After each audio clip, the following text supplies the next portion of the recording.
12 à 16 semaines de préparation, à raison de 3 à 6 séances d'entraînement hebdomadaires.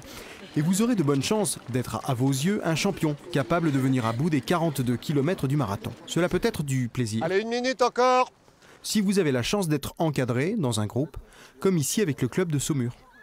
Fin août, j'ai vu les affiches du marathon. Et là, je me suis dit, je vais avoir 42 ans, c'est 42 km. Et là, j'ai 42 ans, donc je veux réussir les 42 km. Donc pour cela, je me suis dit, il faut que je me mette dans le club pour pouvoir être accompagnée, pour pas faire n'importe quoi. Moi, je travaille de nuit, donc il faut pouvoir tout concilier, famille, travail, le sport. Il faut être prêt dans sa tête. Après, il faut que la famille soit aussi OK, parce que c'est quand même 3 mois de préparation. C'est vraiment un moment où on va au plus profond de soi-même. Les 2h30 de marathon de départ, c'est du bonheur. La dernière heure, c'est de la souffrance. Et ça, il faut le préparer. Préparer un marathon sans sombrer dans l'ascétisme, d'où serait absent toute notion de plaisir, nécessite tout de même de faire attention à son alimentation. Le spécialiste nous le confirme. L'alimentation, en fait, c'est simplement du bon sens à amener au quotidien de monsieur et madame tout le monde. Alors, qu'est-ce qu'il faut limiter ? Les matières grasses, parce que le bol alimentaire a du mal à les digérer. Privilégier effectivement des fibres et puis aussi des féculents, mais avec un index glycémique bas. Par exemple, du pain complet.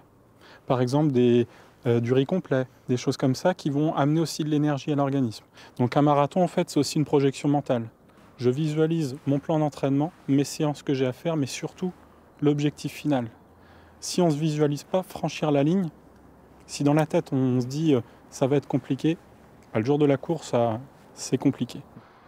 Antoine Gruot, merci. On va s'intéresser maintenant aux marathoniens, un peu de psychanalyse sportive, autrement appelé commentaire de buvette. Oui, s'intéresser aux marathoniens, qu'est-ce qui fait qu'ils se préparent, qu'ils s'élancent pour 42 km 195? Ça, c'est une bonne question. Sous la direction d'Éric Hérault courent les plus affûtés des apprentis marathoniens du club de Saumur. Le défi de François, Franck et Paul est de finir leur premier marathon en moins de 3 heures. Je sais que je suis capable de courir 40 bornes, j'ai déjà fait en trail, j'ai déjà fait en course de montagne, donc il n'y aura pas de secret. Terminer un marathon, ça se fait. Après, voilà, moi, c'est le terminer avec un petit chrono à la clé qui me fera plaisir à moi, qui fera plaisir à l'entraîneur. J'ai à peu près tout fait en athlète, du 800 jusqu'au 3006, 10 bornes semi.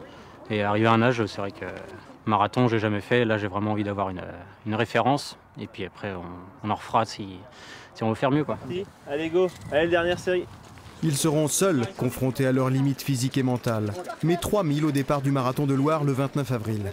Le parcours roulant sans dénivelé est idéal pour une première expérience sur cette distance.